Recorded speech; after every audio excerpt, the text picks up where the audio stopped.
Bonjour à tous, merci infiniment pour vos interventions, pour vos messages à la suite de la première émission des répliques assassines. C'est la deuxième qui va parler de la démocratie. Comme d'habitude, je recommande à ceux qui n'ont pas encore adhéré à l'idée de pouvoir s'abonner et de liker, de bien vouloir le faire parce que ça nous permet d'avoir un réseau d'interaction pour travailler sur la promotion de l'intelligence. Pas d'une autorité divine, pas d'une autorité politique, pas d'une autorité de quelque nature que ce soit. C'est juste pour promouvoir les savoirs, l'intelligence, la pensée, la mettre au service de ceux qui peuvent l'utiliser pour en faire un outil de travail, un outil de vie, simplement. Que ce soit en période de travail ou en période d'otium, on a besoin de la pensée, on a besoin de la connaissance. La phrase clé qui introduit nos activités, c'est « La contradiction est un signe des hautes cultures. Un homme supérieur la convoque, la sollicite, l'invite pour avoir sur lui l'idée la plus précise sur ses imperfections. Toute personne qui s'offusque de la contradiction doit être mise sous la surveillance de la police, de la méfiance. » Aujourd'hui, la démocratie, qu'est-ce donc la démocratie? Est-ce que nous allons appréhender au sens grec ou au sens congolais? Chaque individu est appelé à pouvoir régir sa cité en regard de ses origines, de ses principes, en sorte que la production conséquente de ce qu'il fait soit conforme à son régime alimentaire, à son régime habituel. Dans nos cités antédiluviennes, on avait des rois, aujourd'hui des chefs, des empereurs, autour d'eux des sages. Chaque sage ayant été sélectionné en fonction de ses compétences dans un domaine. En sorte qu'un griot n'a pas vocation à aller faire le travail d'un sage dans le domaine notamment juridique. Ce qu'Habermas appelle la communauté juridique autour du roi.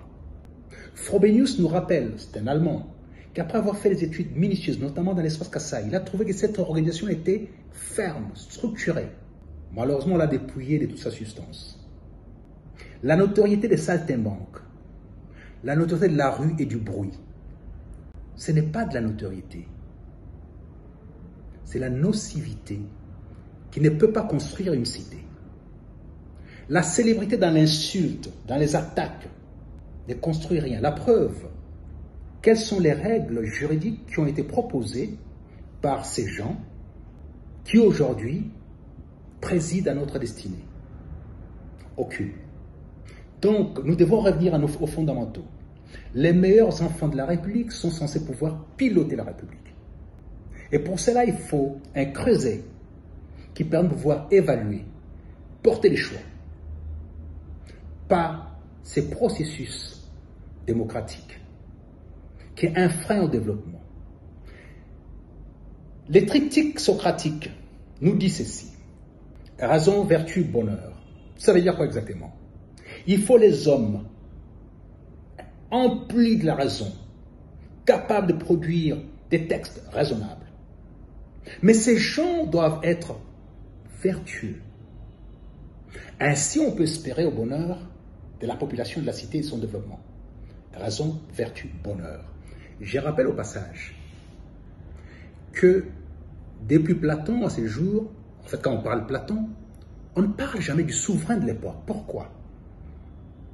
Parce que les règles platoniciennes, les règles d'Aristote, les cours de Socrate, les cours d'Épicure, c'est tout ce qui nous reste.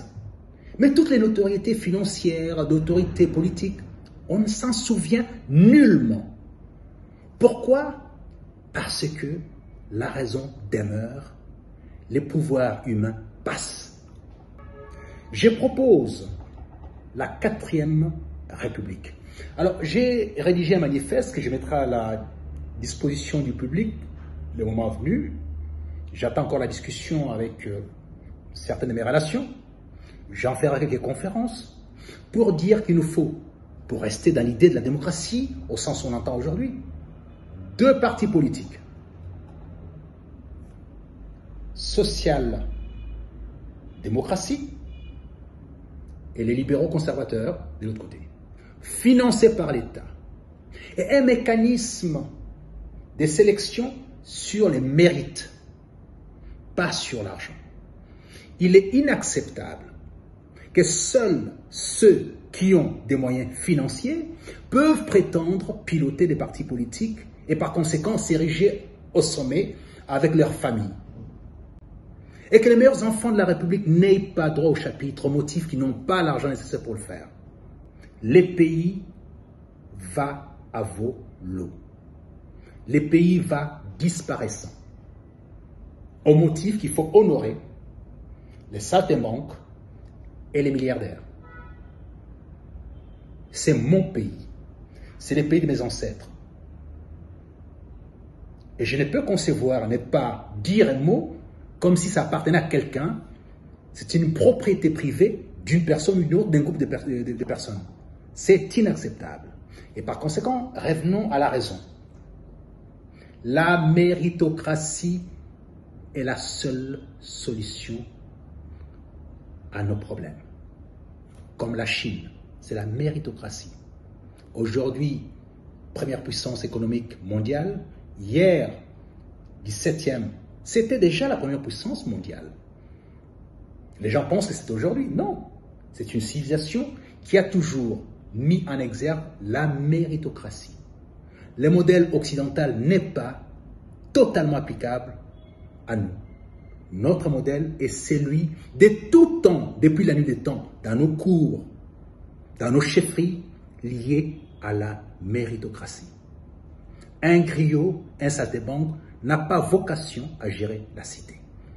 Voici ma proposition sur la démocratie congolaise, selon ce que nous sommes et ce que nous devons devenir. Devenons ce que nous sommes.